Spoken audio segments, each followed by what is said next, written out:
श्रीमान् वेंकटनाथार्य कवितार्क्य केसरी वेदांताचार्यवर्यो मे सन्निधत्तां सदाकृते रामानुजदयापात्रं ज्ञानवैराग्यभूषणं श्रीमद्वेंकटनाथार्यं वन्दे वेदान्तदेशिकं लक्ष्मीनाथसमारम्भां नाथयामुनमध्यमाम् अस्मदाचार्यपर्यन्तां वन्दे गुरुपरम्परां यो नित्यमच्युतपदाम्बुजयुग्मरुक्मव्यामोहदस्सतितराणि तृणाय मेने अस्मद्गुरोर्भगवतोऽस्य दयैकसिन्धोः रामानुजस्य शरणौ शरणं प्रपद्ये श्रीवत्सचिन्नमिश्रेभ्यो नममुक्तिमधीमहे यदुक्तयस्त्रयीकण्ठे यान्ति मङ्गलसूत्रताम्. ஆச்சாரியன் அனுகிரகம் சுவாமி ஸ்ரீ கூரத்தாழ்வானுடைய ஆச்சரியமான பஞ்சஸ்தவம் அனுபவித்துட்டு இருக்கோம். முதல்ல ஸ்ரீஸ்தவம் அனுபவித்தோம், அப்புறம் ஸ்ரீ வைகுண்டஸ்தவம், அதிமானுஷஸ்தவம், சுந்தரபாகுஸ்தவம், இப்போ வரதராஜஸ்தவம் அனுபவிச்சுட்டு இருக்கோம். அதிலும் அவருடைய அந்த ஆச்சரியமான ஸ்ரீ சுக்திகள் ஒன்று கம்பீரமா ரொம்ப அழகா அருளி செய்திருக்கிறார் சுவாமி. இப்போ வரதராஜஸ்தவம்ல நம்ம 17 வரைக்கும் அனுபவித்தோம். இப்போ இன்னைக்கு 18வது ஸ்லோகம். பரோ வா வியூஹோ வா விபவ உத வார்ச்சாவதரணः பவன் மா அந்தர்யாமி வரவரத யோயோ பவசி வை சசத்வம் சன் ஐஷான் வரகுணகணான் பிப்ரத கிலாத் பஜத்யோ பாஸ்யேவம் சததம் இதரேப்யசத் விதரத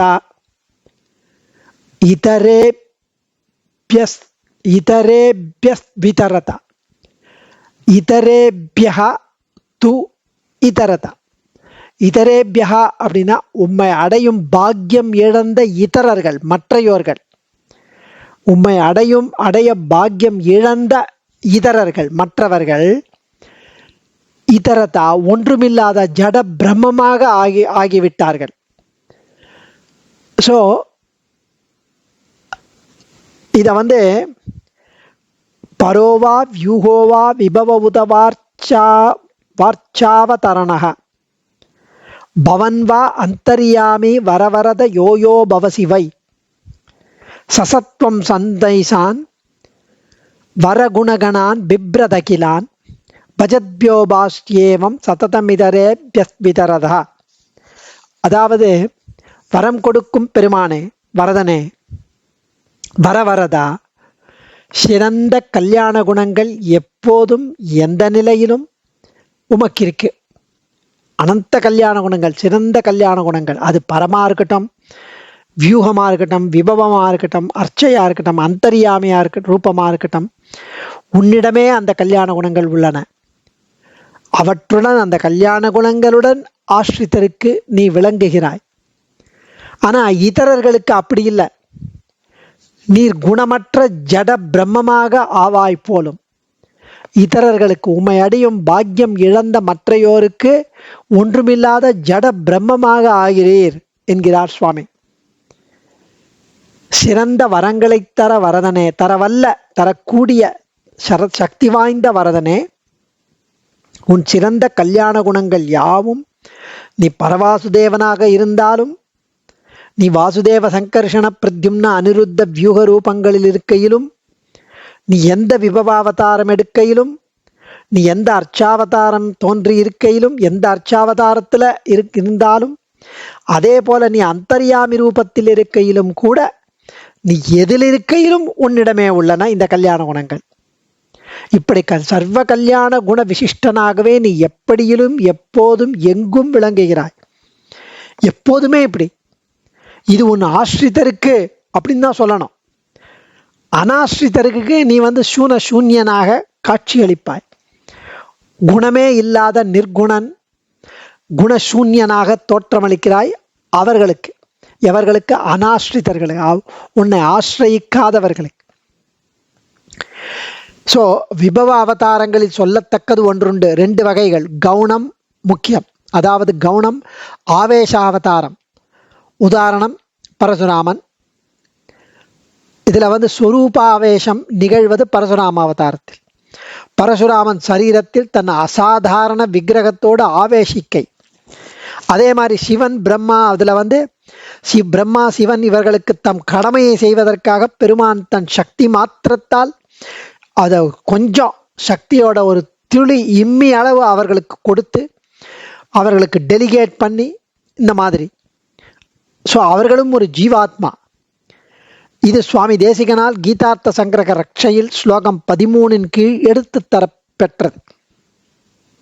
ஸோ பரமாத்மாவின் கல்யாண குணங்களை பற்றி அனுசந்திக்கும் ஸ்ரீ குரத்தாழ்வான் பரம், வியூகம், விபவம், அர்ச்சை, அந்தர்யாமி ரூபம் என்கிற சொல்லப்படும் 5 நிலைகளிலும் பரிபூர்ண குணானுபவத்தை அனுபவிக்கிறார், அனுசந்திக்கிறார். விபவம் வரையில் கீழ் ஸ்லோகங்களில் பேசினவர். பரத்தை பற்றி சொன்னார், வியூகம் பற்றி சொன்னார், விபவத்தை பற்றி சொன்னார்.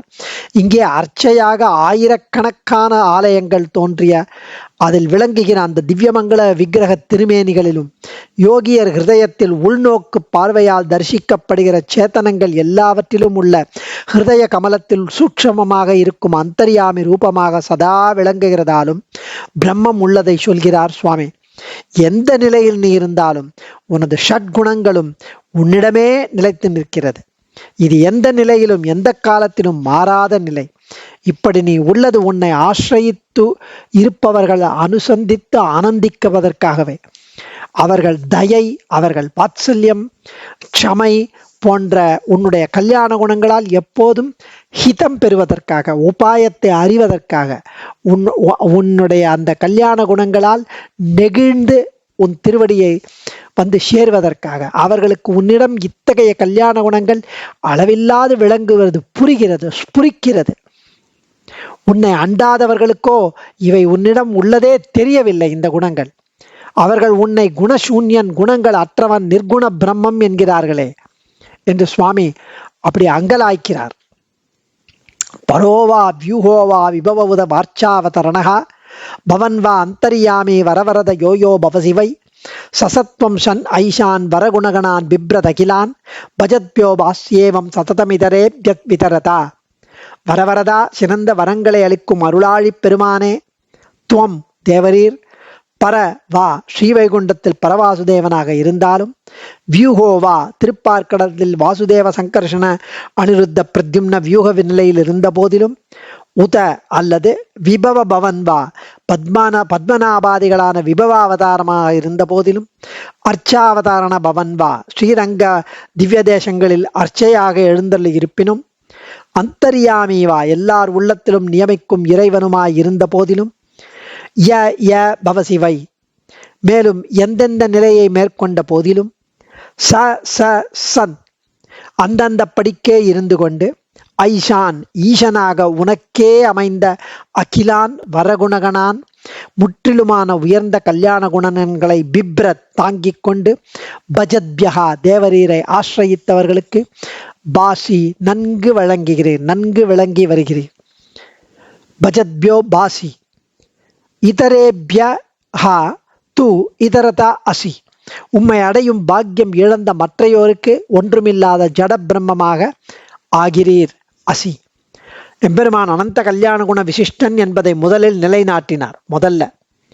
அப்புறம் பரவாசுதேவ மூர்த்திக்கு பூர்ண ஷாட்குண்யம் என்று சொன்னார். வியூகங்களில் 2 குணங்களுக்கு ஆவிர்பாவம் இருந்தாலும் அவர்களுக்கும் எல்லா குணங்களும் நிறைந்தவர் என்று சொல்லிவிட்டார். பேரருளாளன் விபவாவதாரங்களிலும் எல்லா குணங்களும் நிறைந்தவர் பேரருளாளன் என்றார். அடுத்தது இங்கு அந்தர்யாமியான நிலையிலும் அர்ச்சாவதாரங்களிலும் இதே போல எல்லா குணங்களும் அமைய பெற்றவர் என்பதை நிலைநாட்டுகிறார் ஆழ்வான். ஸோ இந்த அந்தர்யாமி நிலை, அந்த பிரவிஷ்ட சாஸ்தா ஜனானாம் சர்வாத்மா என்று ஸ்வர்ண கர்மானுவாகத்தில் தெரிவித்தபடி ஒவ்வொரு ஜீவனுக்குள்ளேயும் சூக்ஷ்மமாய் உறைந்து எம்பெருமான் நிற்கும் நிலை அந்தர்யாமி.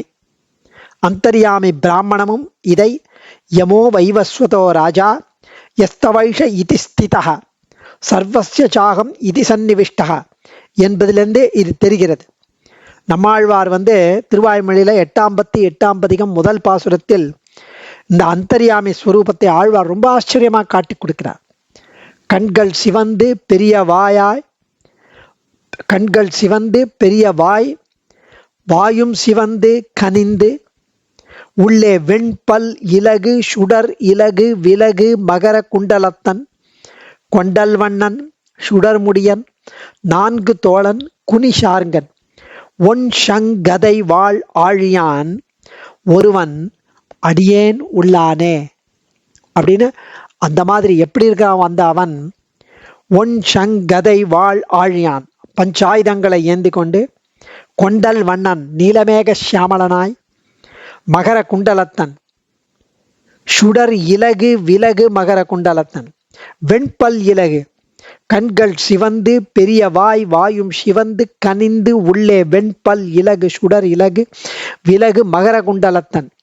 அப்படி ரொம்ப ஆச்சரியமான திவ்யமங்கள விக்கிரகத்தோட அவன் அந்தர்யாமியாய் அடியேன் உள்ளானே என்று ஆழ்வார் காட்டிக் கொடுத்தது யோகிகளால் மட்டும் சாட்சாத்கரிக்கவான ரூபம். அப்படி அர்ச்சாவதாரம், அது அந்தர்யாமி. அர்ச்சாவதாரம் எது அப்படின்னா, தத்துவ மாத்திரிகையில ஸ்ரீ சுவாமி தேசிகன் அருளியபடியை பாருங்கள் அப்படிங்கிறார் ஸ்ரீவத் சங்காச்சார்.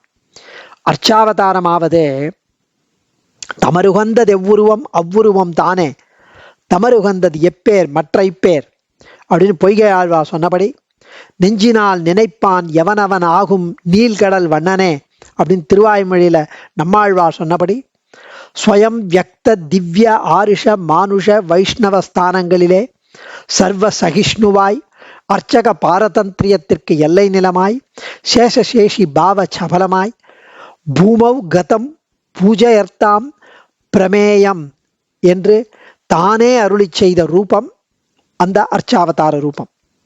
அதாவது ஸ்வயம் வியக்த திவ்ய ஆருஷ மானுஷ வைஷ்ணவஸ்தானங்களிலே சர்வ சகிஷ்ணுவாய், எல்லாத்தையும் சகிச்சு கொண்டு, அங்க அர்ச்சை பெருமா அர்ச்ச மூர்த்திய அங்க வச்சாலும் அங்க ஏத்துக்கிறார். அப்படி அந்த எப்படி அர்ச்சகர் பண்றாரோ அதை கேட்டுண்டு அப்படி சர்வ சகிஷ்ணுவாய், அர்ச்சக பாரதந்திரியத்திற்கு எல்லை நிலமாய், அர்ச்சகர் எப்படி இருக்காரோ அதுக்கு பாரதந்திரியத்திற்கு எல்லை நிலமாய், அதுக்கு ஒரு அல்டிமேட் பாரதந்திரியம். இதற்கு விளக்கமே தேவையில்லை. ஸ்வயம் வியக்தம், ஸ்ரீரங்கம் திருமலை காஞ்சி ஸ்ரீமுஷ்ணம் ஆகியவை ஸ்வயம் வியக்த கஷேத்திரம்.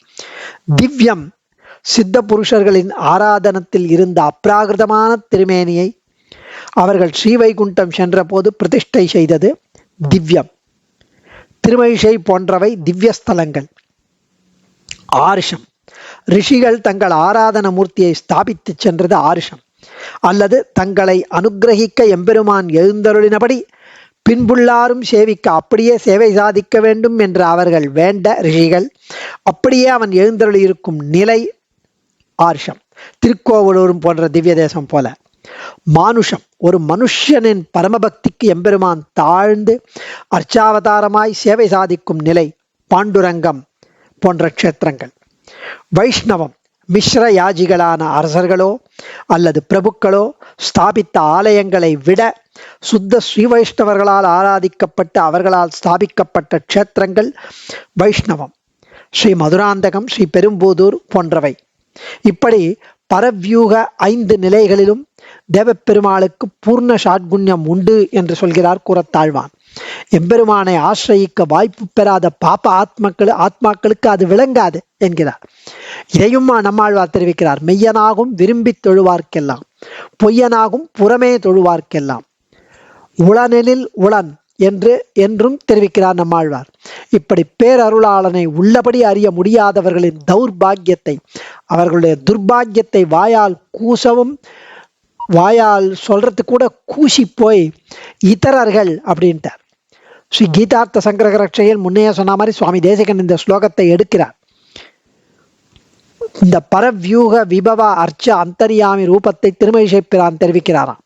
தன்னுளை திரைத்தெழும் தரங்கவன் தடங்கடல் தன்னுளை திரைத்தெழுந்தடங்குகின்ற தன்மை போல் நின்னுளே பிறந்திறந்து நிற்பமும் திரிபமும் நின்னுளே அடங்குகின்ற நீர்மை கண்ணின்க நின்றதே. திருச்சந்த விருத்தத்துல 10வது பாசுரத்துல இதை இந்த பரவியூக பஞ்ச பிரகாரத்தையும் திருமழிசை பிரான் தெரிவிக்கிறார் என்று ஸ்ரீவத் சங்காச்சார் அனுபவிக்கிறார். அடியேன் ஆழ்வான் திருவடிகளே சரணம். தன்யோஸ்மி. கவிதார்க்கிக சிம்ஹாய கல்யாண குணசாலினே ஸ்ரீமதே வெங்கடேசாய வேதாந்த குரவே நமக.